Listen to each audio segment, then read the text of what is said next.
Pag at age 30, meron kang pinagkakaabalahan na second income mo, kahit ano yan, just start something, selling or whatever, at least yung time mo, yung extra time mo, dinidevote mo sa something that is productive.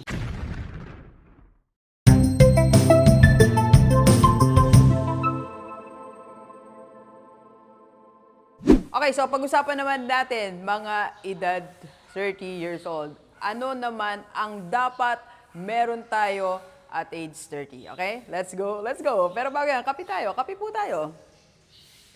Alright, so sa lahat ng mga 30 years old, pwede mo tong i-build before ka mag-30 or early 30s. Basta bago ka tumawid ng 40 years old, dapat meron ka na dito. Okay? Or earlier, the better. First, dapat meron tayong equity. So, ano bang ibig sabihin ng equity? Equity is owning something that increases its value.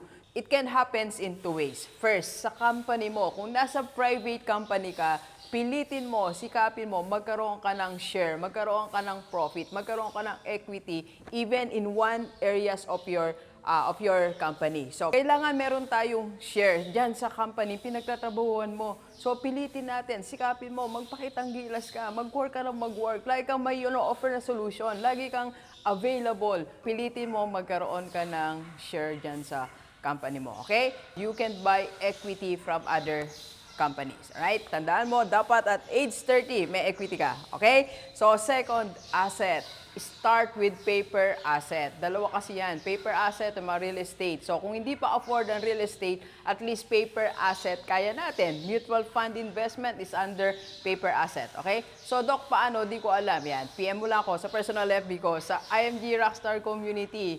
Lahat ng ating mga members, automatic, mutual fund investor, okay? Basta meron kang isang asset na inuhulugan mo, a portion of your money, a portion of your income. Para at age 30, di ba, nag-accumulate ka ng number of shares sa mutual fund mo, okay? And third, sideline for your second income. Ito, napakaganda nito. Hindi lang sa pera.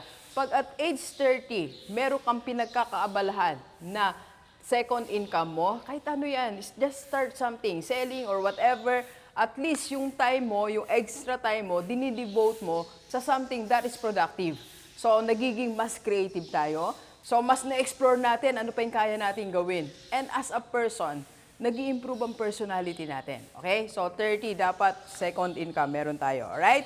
And number 4, mamili ka. It's either meron ka ng TikTok or Reels. Alright? So, to start, yung magkaroon ka ng community, balang araw magagamit natin yan. And also to share what you are doing. Bawa, ikaw ay manager or unit manager. So, you are managing people. Yung mga experiences mo, yung mga skills na nakakatulong, nasi-share natin. Okay? So, dapat it's either Reels or TikTok. Okay? Number 5, dapat meron ka ng sinisimulang isang skill. As a speaker, as a vlogger, as a writer, as a choreographer, as a coach. So, kung ano yung tingin mo na talent mo, na ginagawa mo na madali at masaya ka, yun na yun. Yun ang tinatawag ko na rockstar power. Okay?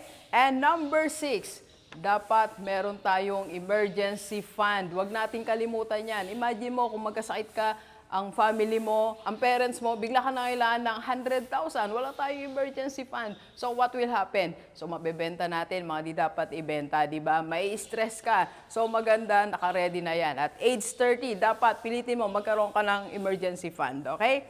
At number 7, pero bago yan, announcement muna tayo sa lahat ng mga gusto mag-join sa ating team, IMG Rockstar Community. Yan. We are doing free webinar. Everyday po yan. So, meron tayong 6 p.m., 8 p.m., 2 a.m. And of course, sa lahat ng mga gusto magkaroon ng Kaiser, mag-avail ka lang po. So, pwede ang Kaiser kahit OFW nandito sa Pilipinas. And if you need a speaker or coach sa iyong company, PM lang sa personal level ni Doc. Let's go, let's go. And last, dapat meron tayong HWA. Ano po yan?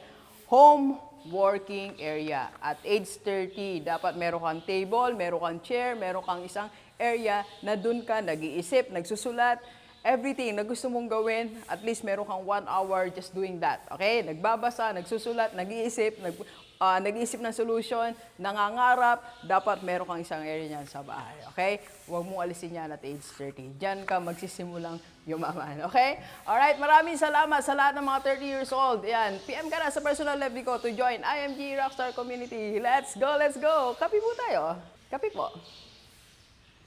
Thank you for watching. We are inviting you to attend our free webinar on how to save and invest the right way and how to avail sa Kaiser. PM na sa personal FB ko po.